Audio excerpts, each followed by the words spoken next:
back to another Mask of Momentum video. We're back, and today we're going to go over Slippy. I've been bringing Slippy to a couple pro quests recently. I topped multiple PQs, split for a gold foil on one of them, and then, just top 8'd, and then just actually came home from a top 8 to where I played against my friend who, playing the exact 70, well, almost exact 80 as me. He's playing 79 of 80 cards, but we had one difference in our blues just for preference.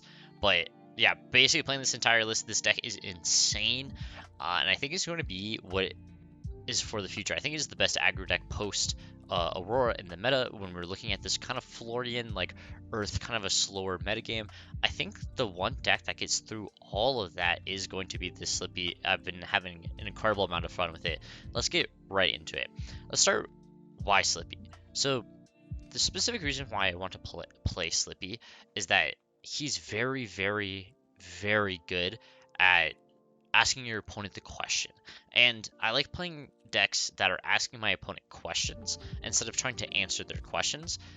Whenever there's, maybe a shakeup or anything like that, and always want to be proactive, right? So basically every choice in this deck is basically, one, I want to be proactive. I want to make my opponent think about what reactions I could have, how much damage this is going to be if they don't block this, how are they getting punished, my chain extenders, and realistically, there's not an insane amount of disruption against this type of strategy, besides, like, you're felling the crowns, you put one card, but every one of my cards is going to be at least 3 damage. All these cards are at least 3. And so I can always get my value, and I'm going to get my additional value off the on hits. The second that my opponent makes the wrong read, takes an additional, hit, they only block 3 and not infect. I have the +3, they don't have a D-react. Now they're taking 3 damage, and they're getting the Bulbright Pox, which is additional 2 damage. Now I'm getting my value out of there. Kiss of Death is hitting. I'm flicking my Kiss of Death. It's just back-breaking on-hit effects with disruption, with additional on-hits. Just snowballing the lead through it. So let's get right into it. Let's go with a little bit of our, the main equipment setup here. We've got Crown of Providence, Flick Knives, Tunic, 2 Hunter's Claves, and then Snapdragon Scalers. And I also want to talk about specifically this Mask of Perdition in the sideboard, which honestly I feel like comes in the same amount of times, depending on like what the meta is in your local. Mask of Perdition as well as Crown of Providence are kind of split 50-50, and then you have the last one being the Mask of Deceit for that headpiece slot, and then obviously I'm running AB3, Spellblade 3. I'm a Zakano guy. I'm not leaving home without it, So let's talk about it. Crown of Providence, obviously everybody knows how good these equipment are, and it's pretty stable. Also, I want to talk about specifically the lack of red backshroud in this list, which was especially chess piece that I thought was really good because it blocked for 1, and then you can use this ability and basically anytime you drew a 1 cost to pay for that 1. But specifically, if you look at the list a little right now, I actually don't have any of those Spike with Blood Rots in my deck. I'm not really playing, and I'm not interested in playing a reaction that costs 1. And the reason that is like, oh well, if you just have Tunic on 3, then you can cast it. It's basically the same thing, right? But there's significant differences of, you don't have Tunic on 3, maybe you don't have your Red Backshroud because you already popped it and you don't have it for the second spike. Having to pay for a spike with a whole extra card is really bad. And I know a lot of the spike lists are kind of mono redline too, maybe how they have like 6 blues, and this version has more blues, but I'm not really interested in paying 2 resources into swinging my dagger and then needing to keep spike and an additional attack and maybe another attack. Like now I'm thinking about 5 cards in my hand to be able to do everything like that. Spike, it's just not something I want. Obviously the Spike Kiss of Death thing is really cool and is very good, but I think Spike is really, really bad. It blocks 2. Sometimes if you have to use another card to be able to play Spike, it's just too bad. It's not something I want to see in the list, so just not playing it as well. But let's go over some of the key choices in here.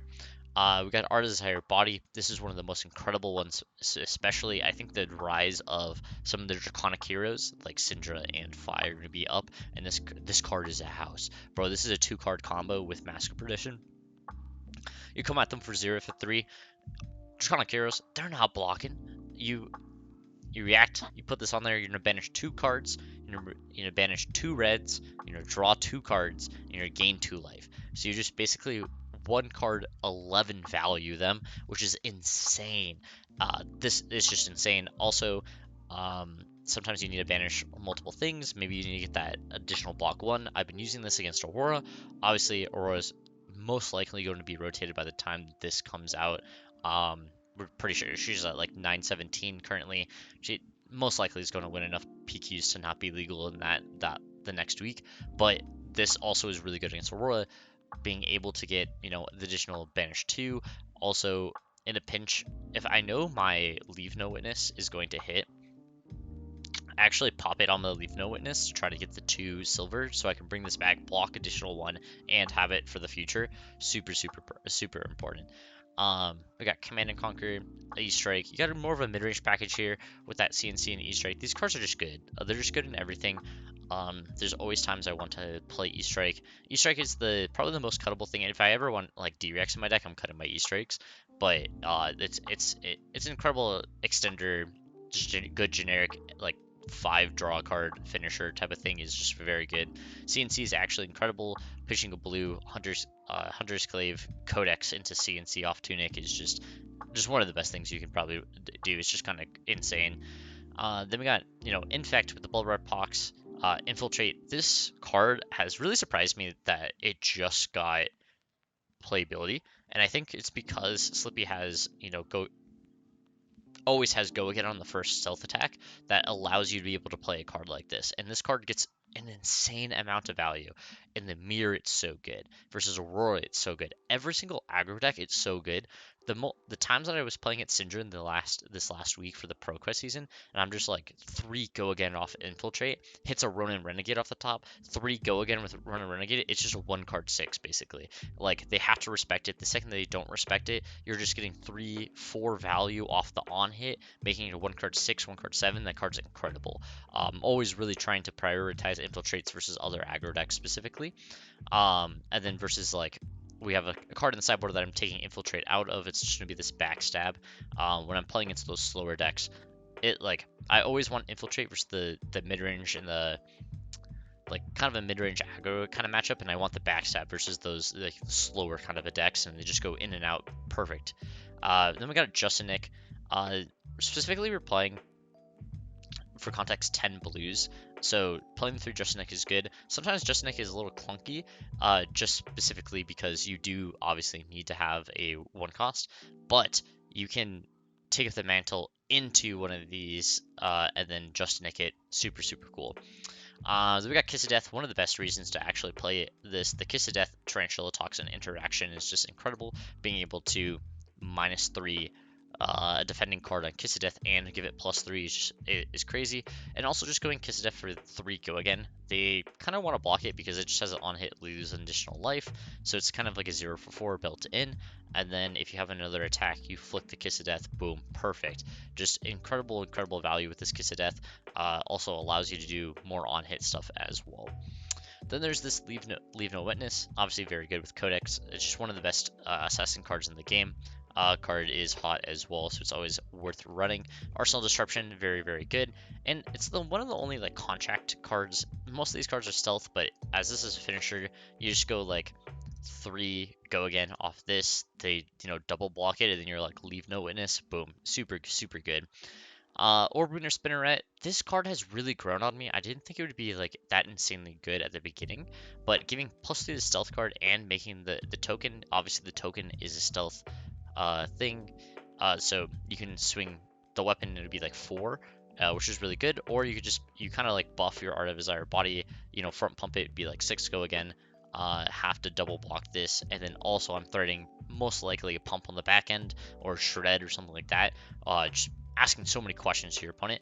And a lot of the times you're gonna flick a clave early, you know, for maybe like save your bloodshed or something to try to get, or like to be able to cast take up the mantle for +3, or just like anything like that. And getting that orb weaver back, and then you can flick that orb weaver later to deal additional 1. Super, super good to get both the value off the making the token and getting +3. Then we got pain in the backside.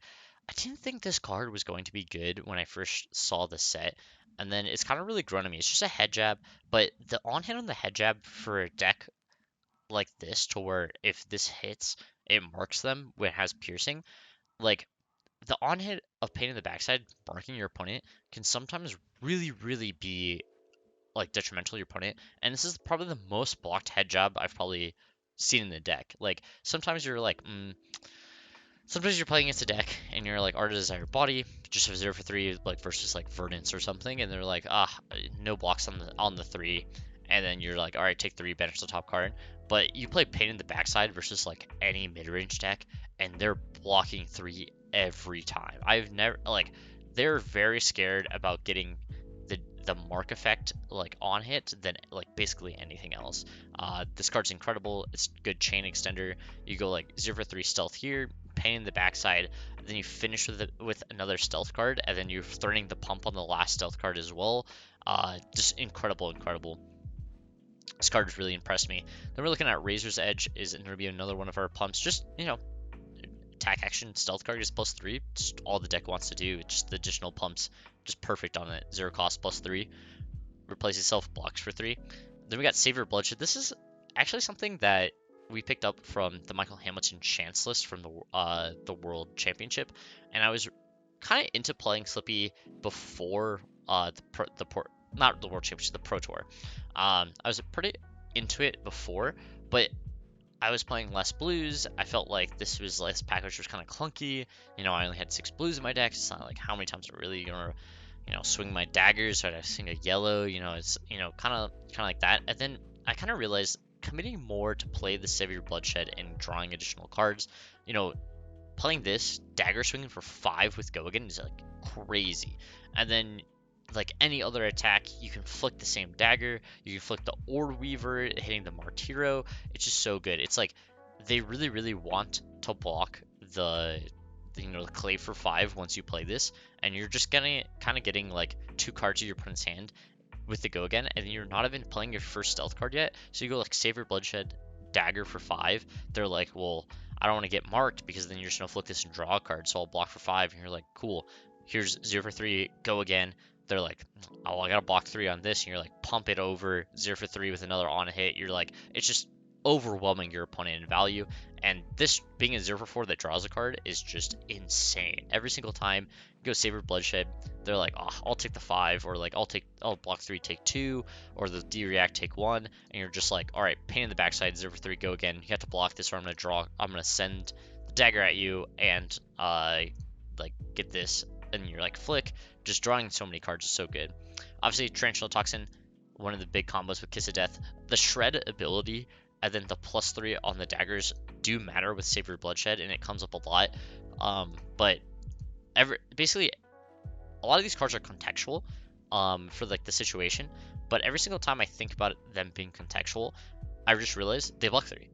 Like no matter what, like sometimes you draw like a clunker, like you got like double Razor's Edge, Tarantula Toxin, like E-Strike, and you're like, okay, I look at that hand. Well, that hand still blocks for 6, sends 5, and draws a card in Arsenals. Like, this is not an aggro deck that we're like, oh, you draw a clunker or you draw the wrong side of your deck and you're just dead in the water, right? Like, you draw this wrong side of your deck with Syndra, you just don't have Go Again, so you're just dead in the water. You're just 5, same thing. You just don't draw starters, you draw very, like, mediocre hands, and you're just, like, dead in the water if your opponent has a functional draw. This is the deck that you're like, oh, I drew a clunker, block 12. It's like every single hand blocks for 12, and if it doesn't block for 12, I'm getting pain in the backside, Codex of Frailty, Upsticks. Like, I'm getting so much more value out of my cards if they're blocking for 2 than they are blocking for 3. It's just incredible.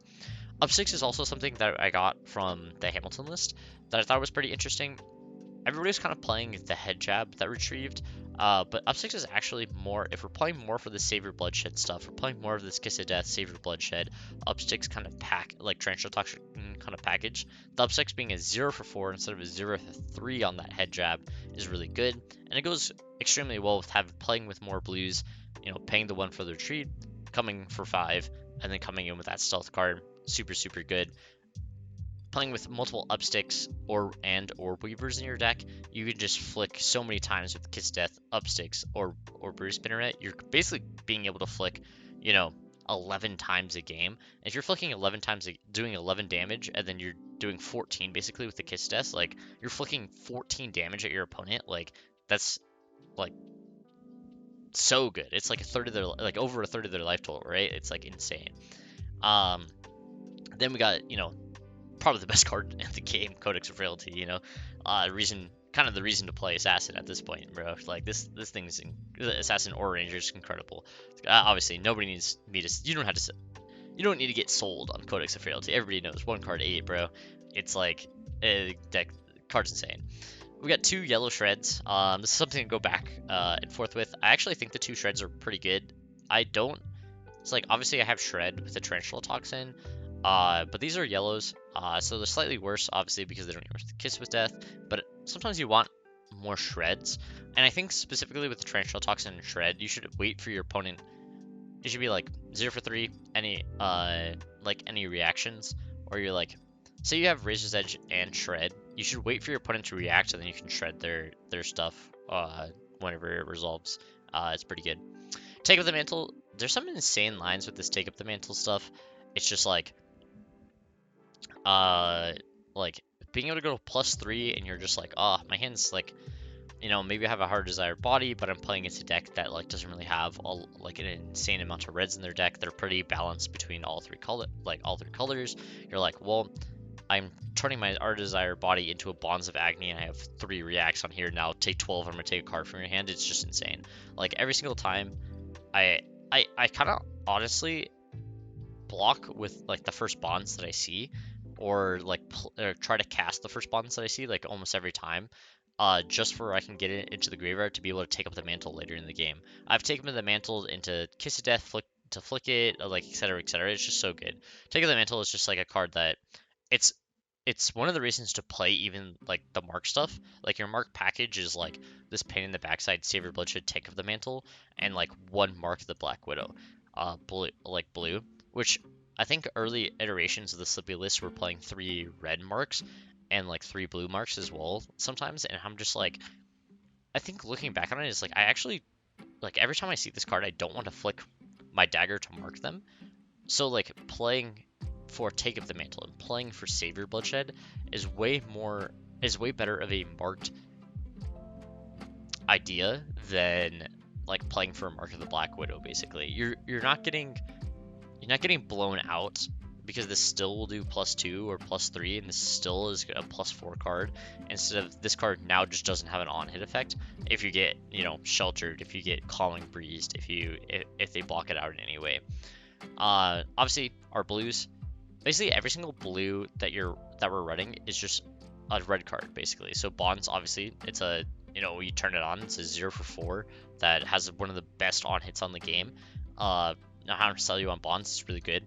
The thing I will say is, I think Slippy is actually the best Bonds assassin there is, because it has Go Again. And a lot of the times, you just have a 5-card hand, and you're like, Bonds, Go Again, and you look at your opponent, and they look at you in the eye, and they're like, dude, why did you do this to me? And you got to think about it, you're like, it has to happen, dude, I have to win the game. But like, you Bonds with Go Again, they're like, I'll block 6, I have a D-react, so I can block like 10, basically. And you're just like, alright, cool, you block 2 cards on this? Yeah, no reactions on my side. I'll attack you with pain in the backside, and then I'm going to start like hitting you with my, you know, Our Desire Body, Leave No Witness, CNC, Codexing you. You're just baiting 2 cards out of their hand with this Bonds of Agony. It's so good. And also, when you turn it, your deck has a billion reactions. Like, you're gonna turn it on very easily. You have like 1 literally just sitting on the table with Flick Knives. And then you have like Snapdragon Scalers and Mask Perdition if you really need it to turn on for free. It's just so good. Then Double Triple Blue. This is something that I was like not sold on at the beginning, and then just looking at it, it's just a blue, it's just another blue 0 for 3. You just need to react twice on it, it just gets +2. And I actually think the most important line on this double trouble, besides being a 0 for 3 blue, is that it banishes the top 2 cards of your opponent's deck. The amount of time, like, you don't think Slippy should be a deck, like, you're like, oh, Slippy gets fatigued by these things, but sometimes I'm playing versus other aggro decks, and the second they still have to start blocking a significant amount, they're playing slower, they're playing a lot of these D-reacts, they're respecting your on hits, and you hit them with double trouble enough times, you hit them with all these other effects that banish off the top, and then I've gotten in so many situations versus Aurora, versus the Mirror, versus, you know, I played against Fi, and they were just like, had a billion 3 blocks, and were just like blocking more heavily and playing D-reacts into me and playing slower, and they got fatigued. They literally, like, because they blocked so much, and like we just whittled down, but like I was banishing 2 cards, 1 card here, 2 cards here with double trouble, and, you know, hit him with a Just Nick, you banish a card off the top, like hit him with a Leave No Witness, and like you just banish so much that in any like kind of mid-range to like aggro game, if your opponent starts blocking, they will fatigue before you fatigue because you have the additional banish. It's like why randomly new is like the best fatigue deck in the game, because you're just banishing so many cards off your opponent's life total. Playing the 1 Black Widow, this is kind of the most replaceable thing. I think having the 1 is perfectly fine. Sometimes you find like the Take of the Mantle turns to where like your opponent, you know, took a Hunter's Clave, they no block something, and you turn like Take of the Mantle and turn into Black Widow. Sometimes it's pretty good. Don't really see it too often, but I think the 1 of is good. I think 10 blues is pretty much the way I want it. Maybe you could play 9 blues and play the 3rd shred, but I think the 10 blues is really, really solid. And then have 3 Prognosis.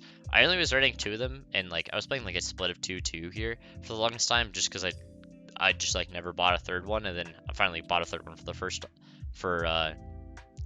this one, and this card is so much better than this card. This card's insane. I would always play that.